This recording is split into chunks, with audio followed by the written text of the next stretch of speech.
Hello, welcome to week 8 of Lit 101. As usual, I'm here with Dr. Myers, and this week we're continuing with this question of what is wrong with us? Why is the world the way it is? Why is the world broken, fallen, and so on? Last week we discussed Milton. This week we're moving back in time to St Augustine and his book Confessions. Dr. Myers is going to set us in train with a bit of an introduction to the book. I guess it could be described as a spiritual autobiography, but there's much more to it than that, isn't it? It's even richer than that, and it's one of the most influential books in our civilization. Absolutely. Augustine's Confessions, written in the 4th century, was really the first attempt at what we would call autobiography, someone telling the story of their own life, linking together their childhood and adulthood, tracing back it's a spiritual autobiography in the sense that it is that the major events that Augustine is interested in are internal events. It's a deeply interior, introspective book about the journey of his inner life. It is depicted as a journey, but it's a psychological one. One of the things that connects it with Milton from last week, Paradise Lost was last week, right? That's right. Yeah, one of the connections between both is that in both works, the Genesis story of the creation and fall is really seen as a template for understanding the human condition. And one of the really interesting things in Western literature, I think, is the extent to which the Bible supplies the raw materials for many, many different types of literary investigation of the human condition. William Blake, the 18th century poet, once called the Bible the great code of art, meaning that what he suggested was that all Western literature and art were simply reconfigurations of the basic system of the symbols, I guess you could say, that the Bible supplies a symbolic, a repertoire of symbolic materials, and that these get reconfigured over and over again, and that's what we call Western literature. Milton retold the Genesis story as the story of human history. Augustine, in some ways, retells the Genesis story as the story of his own interior journey, from infancy through to the present, the time at which he was writing. So the book is primarily a conversion story. He starts with his birth, tells the story of what type of infant he was. No one else in the ancient world had ever written about childhood in this way. It was a completely unique innovation to carefully examine childhood and what we would even call child psychology, looking at the motivations and desires of infant children and then mapping those forward onto adult life. Augustine does that. He depicts his adolescent years, he depicts his early career, his spiritual struggle to find truth and meaning in life, and ultimately his conversion to Christ, in a famous scene where, seated in a garden outside, he hears a child's voice saying, "Take up and read," a song from across the other side of the wall. Reading. Take up and read, take up and read. Tolle lege. Tolle lege, and he opens the epistle to the Romans, which is on the little table there, and as he reads it, he is inwardly changed. So the Confessions leads up to that high point of Augustine's conversion. Very interestingly, let me say something else about the structure for a second. Then Augustine analyzes memory itself. Yes. His own, the organ of memory, the instrument that he's been using to tell his life story. And this is novel as well. Like, there's a whole range of novel in a good way. It's innovative or unique. No one's really done this up to this point. No one has sat down and gone, well, what is memory? Yeah. How does it work? What does it mean that we have memory? Yeah, he's one of the major figures in what we would call psychology, the investigation of the inner workings of the mind, of the motivations and desires that rule human life. And this book, in some ways, is that it is an examination of the inner psychology of the person. Exactly. He's just doing it autobiographically. He's doing it autobiographically, but constantly, as we read, we are invited to make connections with our own experience. It's one of the most widely read works in all Christian literature. It's been read and loved in many, many languages for many centuries. And one of the things that I think is very attractive about it is that it's a very, very personal, uniquely personal account. Yeah. There's nothing like that in ancient literature either, up until Augustine, is there? No, nothing like it. Deeply autobiographical, deeply introspective. There's no work that is a work about the I.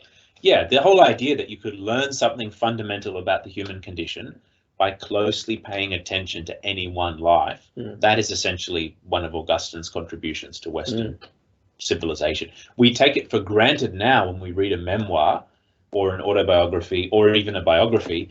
I read Bruce Springsteen's autobiography not long ago. It's very good, and he reads it himself on Audible. Are we going to include that in the syllabus for this next year? I think it would be a good idea. It's a wonderful, amusing, earthy, gritty sort of account of his childhood and so on.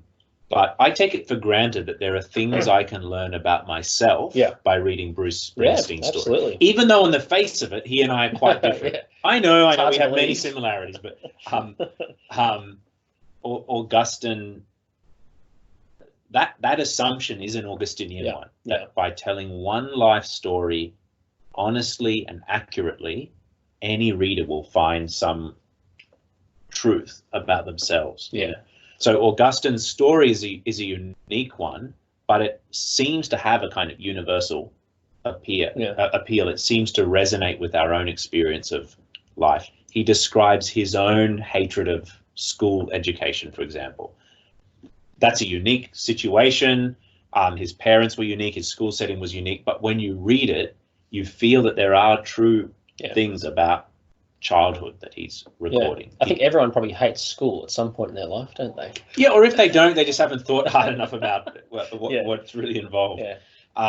So it's meant to be, in this respect too, it has a lot of kinship with Milton, who we read last time.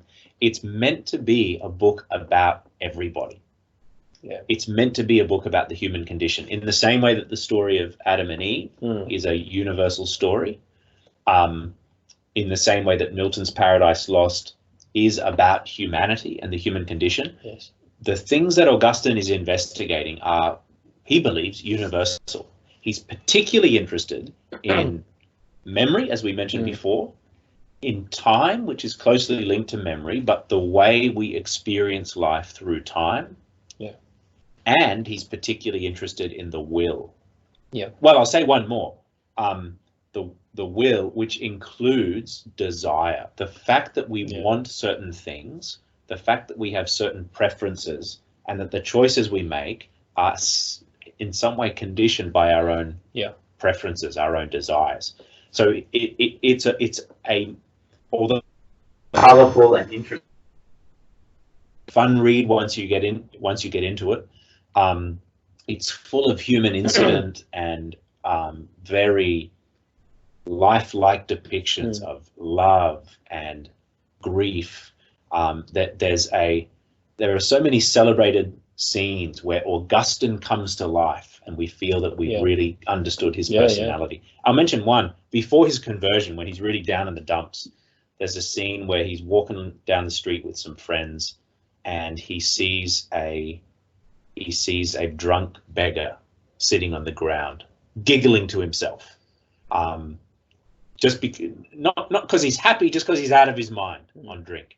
And Augustine, in the midst of his depression and despair over his own life, looks at this beggar with envy, genuinely envies him and thinks, if only I felt, even if it meant my life had to be destroyed, if only I could feel a glimmer of genuine relish in life and genuine happiness.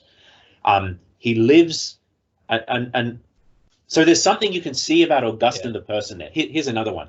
He lives for 14 years with his, what we would say, his girlfriend or his de facto partner. Yeah.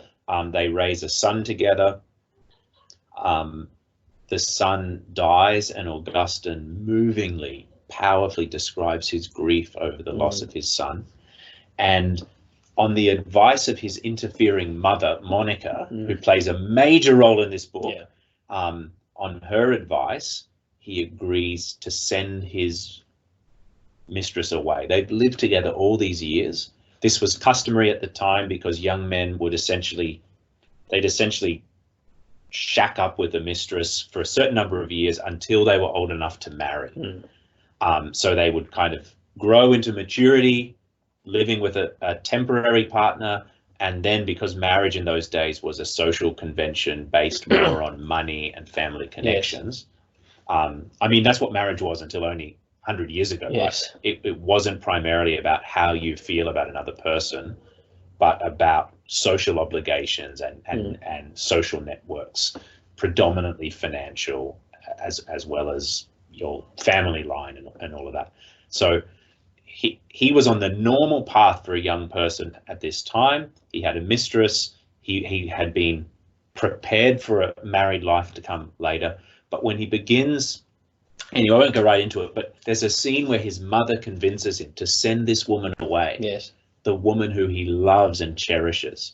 And the grief and heartbrokenness, he does it. He follows his mum's advice. I think it actually is in the reading.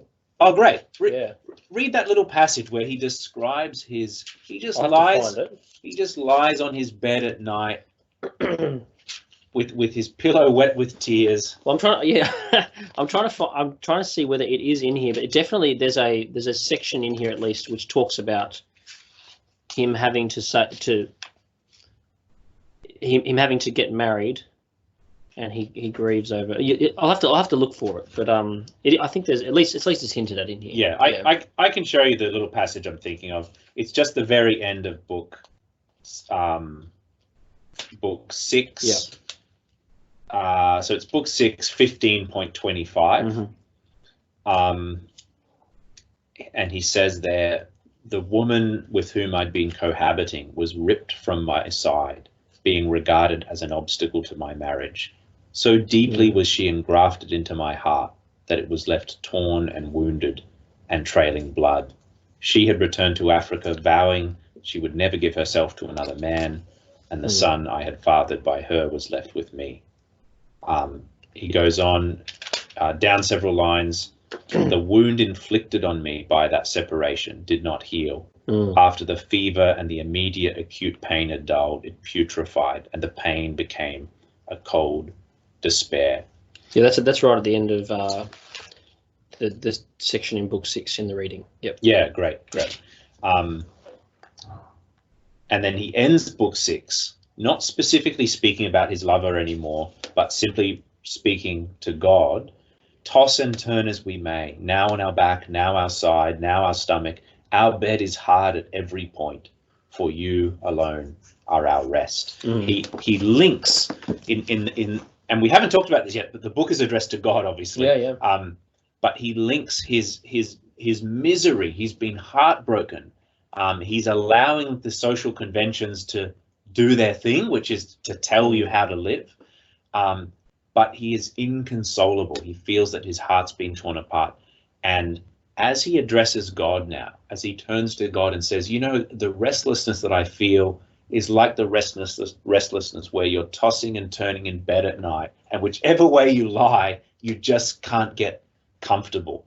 Clearly an echo back to his loneliness after the woman he loves has been taken away from him.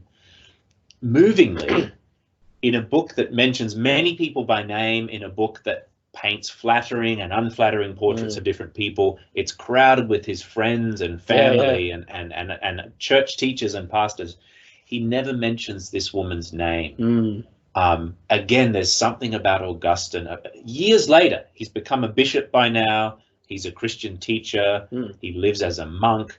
He's not like still wondering if he should go back to his mistress. This is a long time later, but he still looks back with such tenderness that he can't bring himself to say her name. It's moments like these that make Augustine one of the great personalities, really, in Western Right, literature. right. It's the kind of book I think anyway, you read it and you feel that you've got to know a person. Yes. A person who's problematic in some ways, a person who can come across as quite inwardly tortured, perhaps, but someone with a very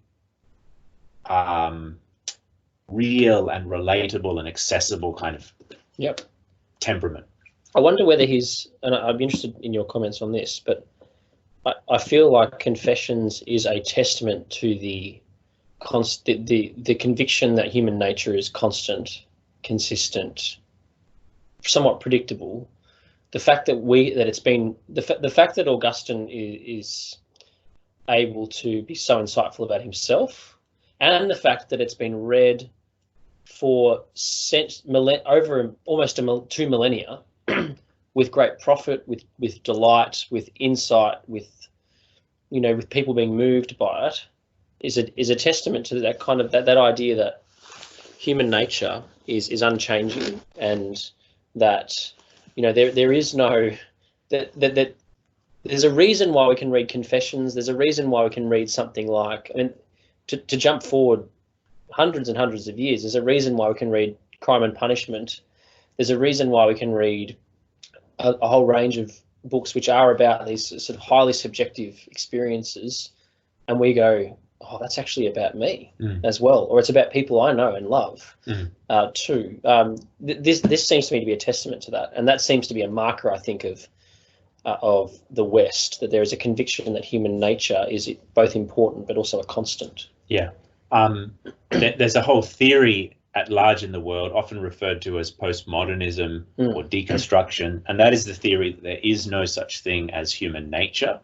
Each of us rather is the product of various types of social conditioning, to such an extent that a person from a completely different background, let's say a different race and gender and social class, their identity will be constructed and put together by their social conditions in a way that makes them basically unknowable to me. That's part of the core philosophical theory of postmodernism, that each of us is fundamentally unknowable to any other, especially if that other person is from a different race, gender, or class.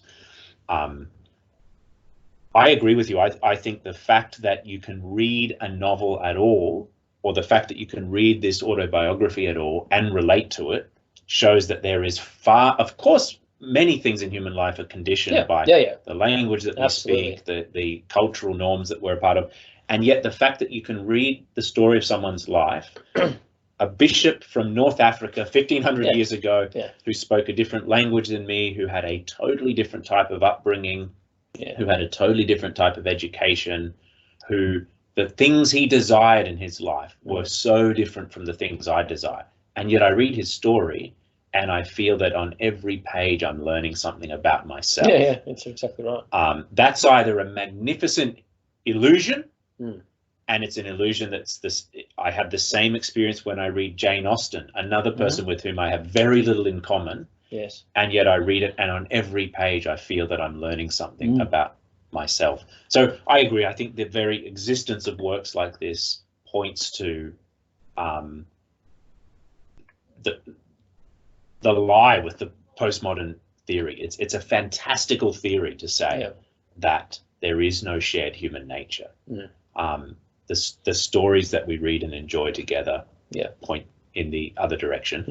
Can we come to the experience of temptation? Because when we talked about Milton last week, I mentioned it right at the end that Milton's real theme is the will, the human will. And I described it there as an Augustinian idea.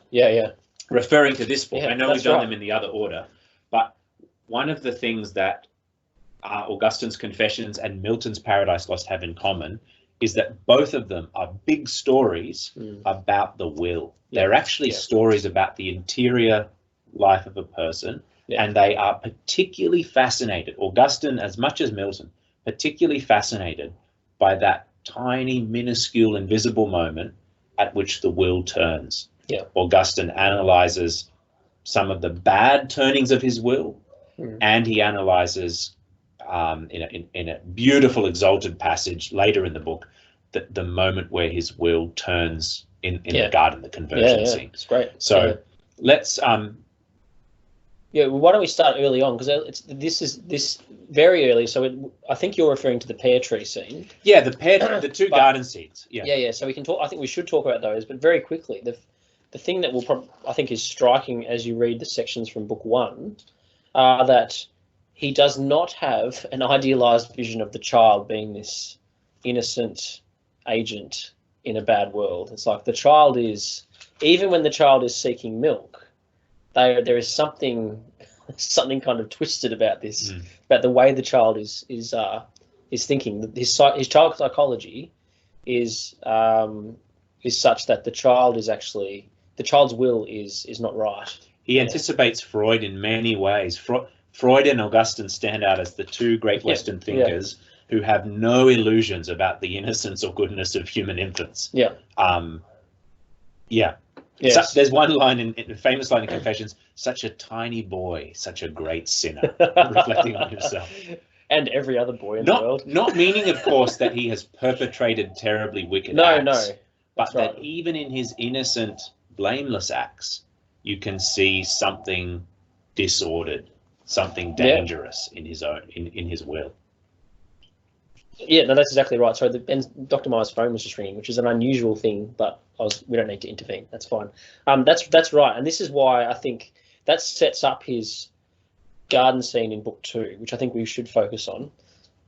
There's obvious well, it's not actually necessarily obvious. The question that readers will have when they come to this is, why is he focusing on this stealing of the pears? I mean, he steals a few pears, a handful. He says they stole them to throw them at the pigs. So effectively, they just steal them to throw them away. And then he sort of introspectively psychologizes it and goes over it, turns it over.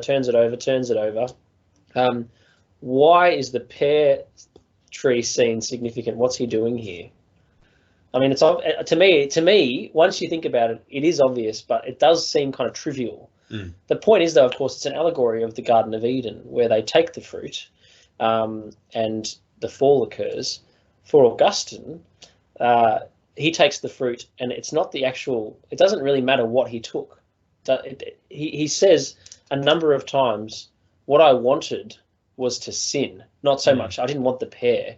I just wanted to act on my desire to sin." And that is a really significant insight into the human condition, that it's actually the desire that is the sort of that's the center of our fallen nature from Augustine's perspective. It's not the action, it's the desire. Yeah. There's again, I keep referring back to Milton just because we did it last time, but like Milton, Augustine insists that, or doesn't insist, but argues that Eve and Adam must have been fallen before they ever ate the fruit. As soon as you desire and choose that, you're already you're a sinner before you ever sin. Yeah. The only reason you would ever sin is because you're already a sinner. Yeah.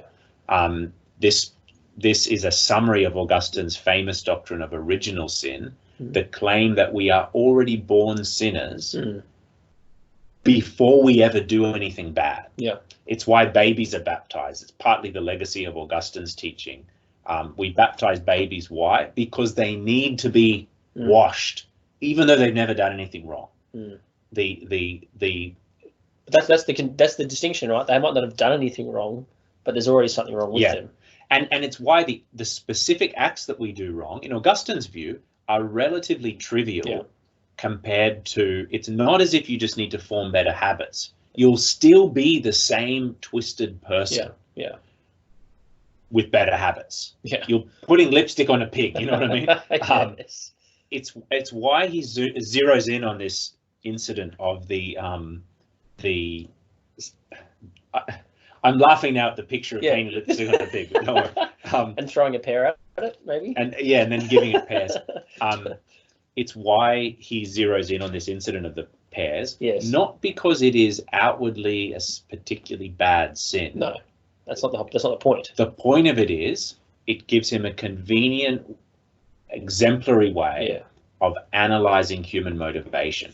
And what he discovers is that human motivation has something deeply kind of irrational and problematic built into it. Yes, yes. That sometimes we will do the wrong thing, not to try to get anything out of it, but because we enjoy doing the wrong thing. If that's true, if sometimes we just enjoy doing bad, just makes us feel good. Yeah. Especially, as he points out, if there's a group of people doing bad with us. Yes. If that's true, though, what does that tell us about ourselves? Yeah, that's right. What kind of creature am I? Yeah. If sometimes, like, that sets me apart from all the beasts right away. If I would, my Labrador will sometimes do something bad in order to get the food, right? Because he values food so highly. Only a human, though, would do something bad because it feels good sometimes to be bad. Yeah. What does that tell us about ourselves? Yeah. This is the question about the will, the question about desire, the question about motivation. What really motivates us? That's where Augustine's going. Yeah, and I think the line that sums it up, and I think then we'll move on to the second garden scene. But he says, bottom of 1184 in the 9th edition, not toward the bottom.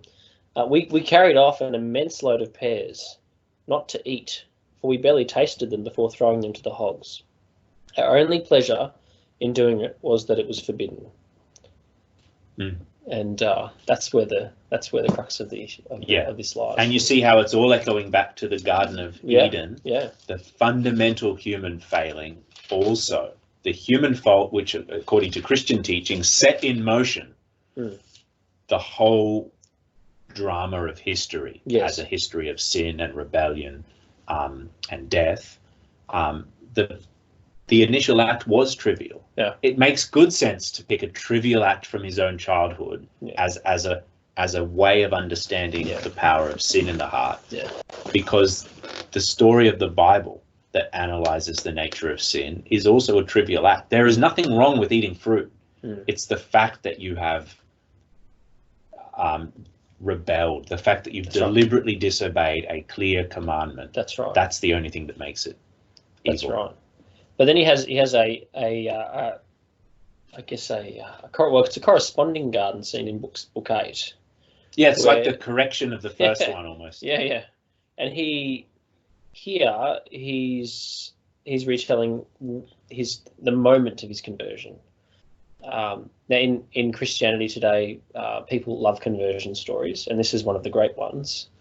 And many of the other ones are based on this one, by the way. That's right, yeah. It's interesting how the conversion stories you've heard will actually condition the type of conversion that you experience. Yes. It's just a fascinating phenomenon. It is very many of the great Christian conversions are basically recaps of Augustine's experience. And what happens here? He's with his friend Alypius. They're in a garden, and he becomes overwhelmed by his vileness, he says, and he starts, this is mighty rain of tears. He leaves Alypius and he seeks solitude. And I'm now on page 1193, and I'll just read out this section. I suppose I had said something, and the sound of my voice was heavy with tears. I arose, but he remained, that is Alypius, remained where he had been sitting, still in utter amazement. I flung myself down somehow under a certain fig tree, and no longer tried to check my tears, which poured forth from my eyes in a flood, an acceptable sacrifice to thee. And in this edition here, the italics are scripture references. And much I said, not in these words, but to this effect. And thou, O Lord, how long, O Lord, wilt thou be angry forever? Remember not our former iniquities. And so then he's weeping over his sin. And such things I said, weeping in the most bitter sorrow of my heart. And suddenly I heard a voice from some nearby house, a boy's voice or a girl's voice. I do not know, but it was a sort of sing-song repeated again and again. Take and read, take and read. I ceased weeping and immediately began to search my mind most carefully as to whether children were accustomed to chant these words in any kind of game. And then he arose, and interpreting the incident as quite certainly a divine command to open my book of scripture, and read the passage which I should open. And he reads Romans 13:13, which is not in rioting and drunkenness, not in chambering and impurities, not in contention and envy, but put ye on the Lord Jesus Christ, and make not provision for the flesh and its concupiscences. And then this really is the moment where he is converted to Christianity. And his conversion, crucially, is a conversion of will. Yeah, it's actually been quite a lot earlier in the book that he in his story that he accepts the truth of Christianity. Yes, he's done that already. He's already actually decided that he would like to become a monk, in fact. Right. But he's addicted to sex. He's addicted to certain behaviors which he doesn't see how he could live without, especially sex, but it's more than that. So in one way, his conversion is a long drawn out process. It's intellectual. He's got certain objections to the Old Testament, and he learns how to overcome that.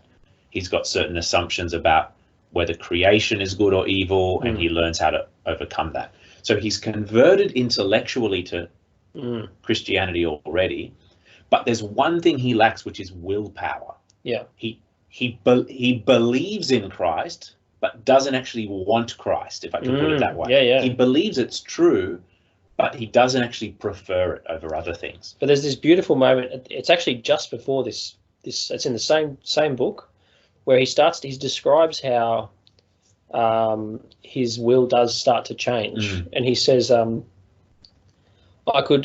he has these images of the lusts that he was chasing before, but he says, I could see the austere beauty of continence honourably soliciting me to come to her and not linger. And so he starts to be, in a way, seduced by a different kind of life. Yeah. And he depicts continence as a lady who is just calling to him to come her way.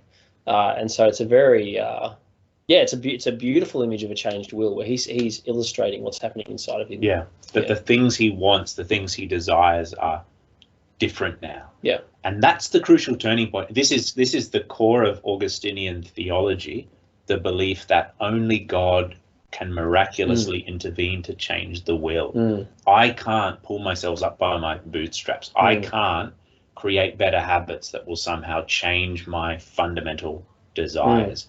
Only a divine miracle can do that, where God breaks into my life and creates a new spark of desire within me. And that miracle, in Augustine's view, is as radical as raising someone from death to life. That's the core of his theology. If I can recap a couple of points that have been mentioned already in conclusion, the book is a major analysis of the human will. And again, I said this about Milton last time, it's an account of human nature that centers absolutely on this mechanism of the will. I'm calling it a mechanism. I don't know what else to call it. A faculty of the will, a psychological power of choosing. Augustine sees that as the most important engine of human life. Yes. The rising and falling of civilizations, the course of human history, all ultimately depends on this, on will. This can be a challenging thought for us today, where we may be at times more accustomed to thinking in terms of sociology, like that there are social structures which have a determining influence on human life. Postmodernism again, doesn't it? Yeah.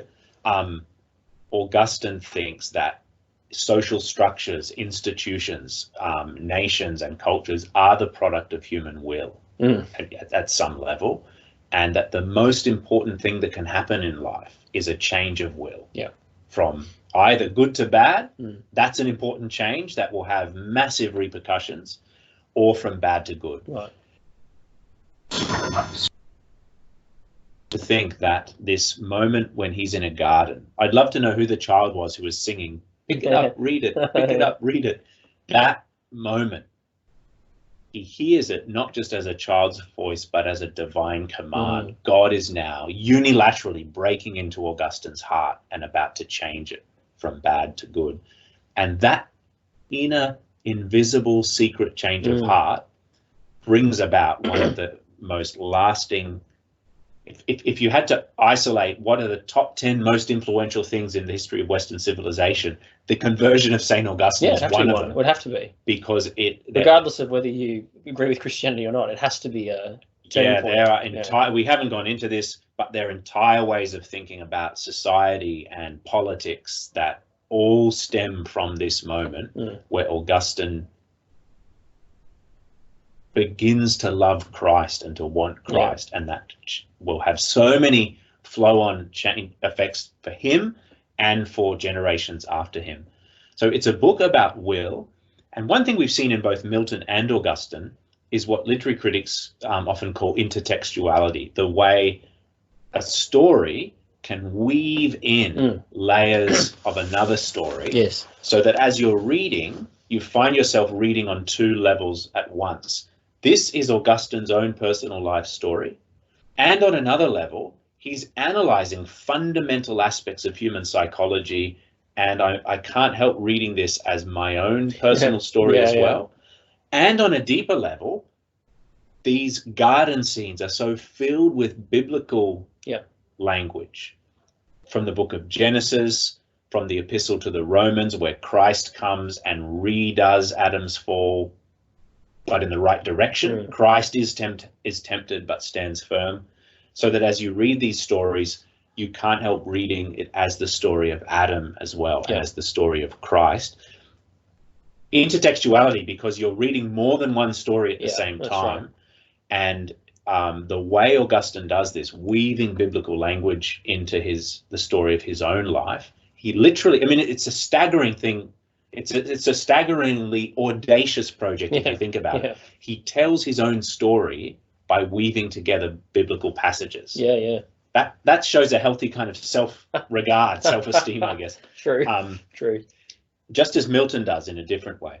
So that as we read this, that is one of the big reasons why it's impossible to read Augustine's Confessions just as one guy's story of his life. It inevitably comes across as a larger universal narrative about the human condition, and therefore about me in some ways as well. I think it comes across that way, even if there are many points at which I disagree with Augustine or I feel like questioning him.